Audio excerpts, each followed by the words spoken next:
नमस्कार। क्या होगा जब सूर्य, चंद्र, बुध, शनि और गुरु पांच ग्रह हमारे जन्म कुंडली में अलग अलग भावों में एक पंचग्रही योग बना करके स्थित होंगे? ऐतिहासिक युति बनेगी। बहुत ईजिली ये युतियाँ नहीं बनती हैं। द्विग्रही योग, त्रिग्रही योग, चतुर्ग्रही योग का फल तो हम बताते ही हैं, पर पंचग्रही योग ये बड़ी मुश्किल से बनता है दोस्तों। अब यहाँ पर प्रश्न उठता है कि जब पांच ग्रह किसी एक भाव में बैठेंगे तो क्या होता है उस स्थान का? तो स्थान की तो हानि होती है, क्योंकि जिस घर में इतने ज़्यादा ग्रह बैठ जाते हैं ना, तो वहाँ पर फल नहीं निकल पाता ठीक तरीके से, क्योंकि हर ग्रह एक दूसरे की कहीं ना कहीं टांग खिंचाई करता है। अब मित्रों, देखने वाली बात यह है कि यहाँ पर नैसर्गिक सबसे ज़्यादा बली कौन होगा। जो सबसे ज़्यादा बली होगा उसी की सबसे ज़्यादा चलेगी।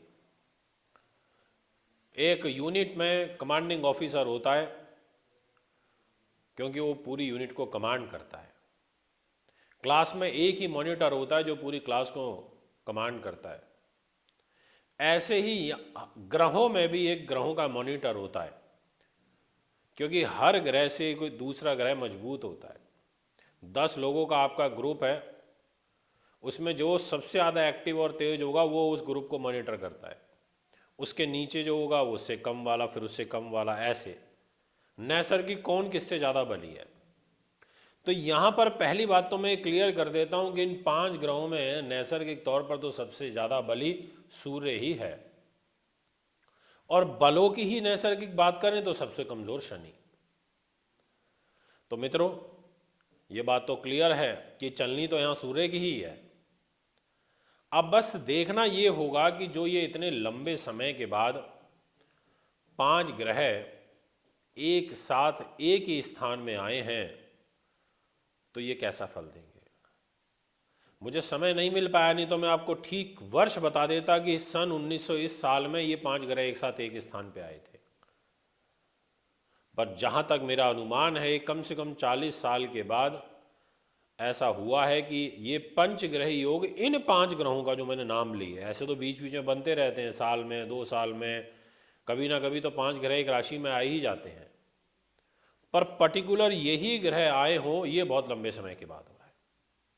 मित्रों, किन किन राशियों को चमकाएंगे, किन को डुबो देंगे और कितने समय के लिए रहेंगे। सबसे ज़्यादा ज्योतिष में फल ये मैटर करता है कि ग्रह कितने लंबे समय के लिए वहाँ बैठा है। तो यहाँ आपके लिए खुशखबरी की बात तो ये है कि ये जो टाइम पीरियड रहेगा ये सिर्फ और सिर्फ पंचग्रही योग का 33 घंटे का है। अब क्यों है ये 33 घंटे का, ये भी समझा देता हूँ। देखिए, 14 जनवरी को सूर्य ग्रह राशि परिवर्तन करेंगे मकर में सुबह 8:05 पर, और मकर संक्रांति हो जाएगी सूर्य की।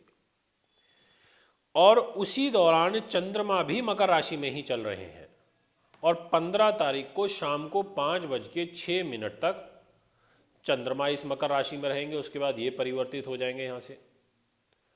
तो ये टाइम ड्यूरेशन, क्योंकि चंद्रमा पंचग्रही योग में सबसे महत्वपूर्ण ग्रह हैं और तभी ये पंचग्रही योग बनाए, तो इसलिए 33 घंटे का पूरा टाइम फ्रेम निकला। अब इस 33 घंटे में किन राशियों को सावधानी बरतनी है, किन राशियों को सुनियोजित तरीके से कार्य करना है, वो मैं वीडियो में बताऊंगा, और उसकी शुरुआत अब मैं आपके साथ में करता हूं। सबसे पहली राशि मेष लगन है। आपके कर्म के घर में ये पंचग्रही योग बन रहा है। इसका मतलब ये हो गया कि इस कैरियर के घर में जब ये बनेगा तो कैरियर को ही प्रभावित करेगा। इसलिए आपको अपनी जॉब को लेकर के बहुत सतर्कता बरतनी है इन 33 घंटों में। कहीं आपके ही खिलाफ कोई इंक्वायरी ना कंडक्ट हो जाए, या कोई डिपार्टमेंटल इंक्वायरी चल रही है तो कहीं आपको दोषी करार दे दिया जाए। इन 33 घंटों में आप कोई भी पॉजिटिव स्टेप जो अपनी जॉब को लेकर उठाने वाले थे वो भी रुक जाइए। किसी प्रकार के कोई फाइल पुट ऑन मत करिए। बस शांति के साथ में इस समय को बाय करिए, टाइम बाय करिए, निकाल लीजिए। लगन में मंगल बैठे हैं, अहित होने से तो बचा लेंगे क्योंकि स्वग्रही हैं और राजयोग बना करके बैठे हैं। इसके बाद जो नेक्स्ट लगन राशि रहेगी जिनको यहाँ पे ध्यान रखना है वो है मिथुन लगन। मैं अभी ये भी बताऊंगा लास्ट में जाकर के कौन सी वो 4 राशि हैं जिनको ज़्यादा ध्यान रखना होगा। पहले मैं पूरी की पूरी 12 राशियों का फल बता देता हूँ। मिथुन लगन में ये अष्टम भाव में युति बनेगी पंचग्रही, तो ये अष्टम भाव को नुकसान पहुंचाएगी। इसीलिए आपको विशेष ध्यान किस बात का रखना है? हेल्थ का। आपको ध्यान रखना है साहस पराक्रम का। आपको ध्यान रखना है अपने मान सम्मान का। आपको ध्यान रखना है मित्रों अपने धन का। आपको ध्यान रखना है अपने भाग्य का। ये सभी चीजें आपके लिए मिथुन लगन के हिसाब से प्रभावित होंगी। इनके फल में आप कमी महसूस करेंगे। इसके बाद जो नेक्स्ट राशि रहेगी जिनको ध्यान रखने की आवश्यकता होगी वो है कर्क लगन, क्योंकि यहां पर ये पंचग्रह योग पत्नी के घर में बनेगा, यानी कि वैवाहिक संबंध डिस्टर्ब होंगे, रिश्ता टूट सकता है। इन 33 घंटे में लव लाइफ पर इसका नकारात्मक प्रभाव देखने को मिलेगा। पार्टनर से धोखा मिल सकता है। अब इसके अलावा और क्या ध्यान रखना है? एक, खर्चों पर नियंत्रण करना है। दूसरा, सम्मान बचा के रखना है। तीसरा, धन सही जगह पर प्रयोग हो, इस बात का ध्यान रखना है। ये 3 चीजें हैं जिनका विशेष सावधानी बरतते हुए कार्य करना है। मित्रों, इसके बाद जो नेक्स्ट राशि रहेगी वो है आपके लिए सिंह लगन। आपके हिसाब से रोग के घर में छठे भाव में ये युति बनेगी, तो यानी कि रोग की प्रवृत्ति को बढ़ाएगी। पुलिस केस, मुकदमा, दुर्घटना, एक्सीडेंट, चिंताएं बढ़ना, गुप्त चिंताएं बढ़ना, गुप्त शत्रुओं से हानि पहुंचना, ऐसी सब परिस्थिति बनेगी। इसलिए ध्यान रखिए। यहाँ पर हर ग्रह एक दूसरे की टांग खिंचाई करेगा। अगर मान लीजिए कोई व्यक्ति किसी को नुकसान ज़्यादा नहीं पहुंचा सकता तो थोड़ा पहुंचा के तो खुश हो ही लेता है, क्योंकि उसको पता है उसका फेस टू फेस तो सामना नहीं कर सकता, बट कुछ प्लानिंग तो कर ही सकता है थोड़ी बहुत। तो ऐसे ही यहाँ पर केंद्र में शुभता भी नहीं रहेगी। मित्रों, उसके बाद कन्या जो राशि है उनके हिसाब से विशेष रूप से संतान के ऊपर इसका इम्पैक्ट देखने को मिलेगा। विद्यार्थियों के ऊपर पढ़ाई लिखाई, कंसंट्रेशन यह डिस्टर्ब होती हुई नजर आ रही है। नौकरी पेशे वाले लोग और व्यापारी वर्ग से संबंध रखने वाले लोग थोड़ा सा सावधानी के साथ में इन 33 घंटों को व्यतीत करें। मतलब जब ये सूर्य, चंद्र और बाकी के 3 ग्रह एक साथ होंगे, जो टाइम ड्यूरेशन मैंने बताई 15 तारीख को शाम को 5:06 तक। मित्रों, नेक्स्ट रहेगी तुला। तुला वालों के लिए यह योग पंचग्रही चतुर्थ भाव में बनेगा, तो सुख साधनों पर इन्वेस्टमेंट नहीं करनी है। कोई शेयर मार्केट में पैसा नहीं लगाना है, ट्रेडिंग नहीं करनी है।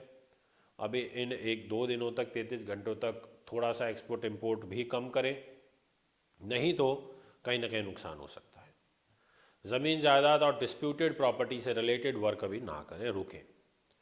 इसके बाद नेक्स्ट राशि रहेगी धनु। आपके लिए जो ग्रह गोचरीय प्रभाव रहेगा वो विशेष रूप से सेकंड हाउस पर आ रहा है, यानी कि आर्थिक रूप से संकट हो सकता है, कर्जा बढ़ सकता है। जिनसे पैसा ले रखा है वो लोग आपको परेशान करेंगे, इसलिए थोड़ा सा ध्यानपूर्वक आपको यहाँ पर समय को व्यतीत करना चाहिए। परिवार के लोगों के साथ में आपके मतभेद बढ़ सकते हैं। वृश्चिक के जो राशि के दर्शक रहेंगे उनके लिए तीसरे भाव में यह प्रभाव देखने को मिलेगा, और तीसरे भाव में धोखे मिलते हैं, इसलिए धोखों से बचना है। धोखे आपको लोग देंगे, इसलिए विशेष सावधानी के साथ में आपको ये समय व्यतीत करना होगा। मित्रों, नेक्स्ट जो राशि रहेगी वो है आपके लिए मकर लगन। इन 33 घंटों के दौरान आपकी लगन में ये पंचग्रही होने के कारण आपके मान सम्मान को ठेस पहुंचाने की कोशिश की जाएगी। अननेसेसरी आपको परेशान किया जाएगा, आपको टेंशन दी जाएंगी ताकि आप परेशान हो। अपने मान सम्मान को और अपने जो आपके लाइजनिंग हैं उनसे भी उतना अच्छा फल आपको नहीं मिल पाएगा, इसलिए थोड़ा ध्यानपूर्वक कार्य करें। मित्रों, सबसे बड़ी बात यहाँ पर यह है कि ये पंचग्रह योग बन तो रहा है, पर इसके साथ साथ में कुछ अच्छा योग भी बन रहा है और कुछ बुरा भी बन रहा है।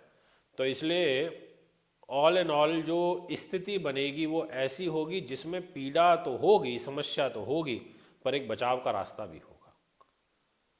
अब बात करना चाहता हूँ कुंभ की।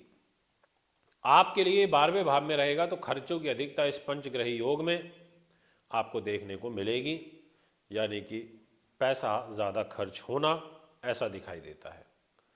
यदि मैं मीन की बात करूं तो आपके लिए लाभ के घर में यह योग बनेगा और ये रोग स्थान का भी है, तो लाभ भी प्रभावित होगा और स्वास्थ्य भी प्रभावित होगा। इन 33 घंटों में इस बात का भी आपको ध्यान रखना होगा।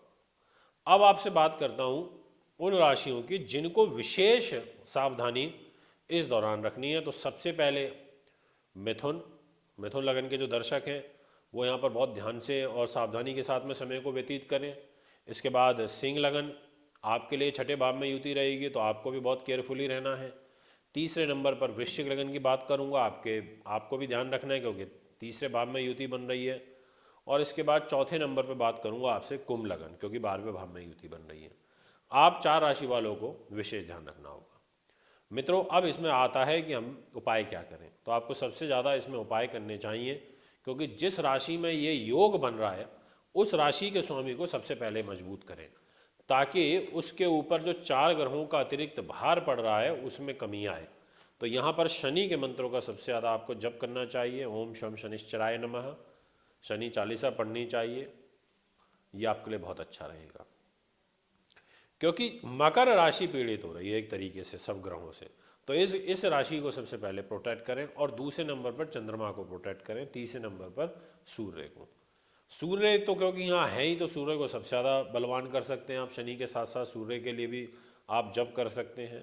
आप भगवान विष्णु की पूजा कर सकते हैं, भगवान शिव की पूजा कर सकते हैं। ऐसा करना भी आपके लिए लाभप्रद रहेगा। अब भगवान विष्णु के साथ साथ जब भगवान शिव को पूजते हैं तो कहीं ना कहीं जो रिजल्ट होता है वो जल्दी मिलता है, इसलिए शिव चालीसा पढ़ें, शिव परिवार का पूजन करें। मित्रों, ये है यहाँ पर पंचग्रही योग का प्रभाव।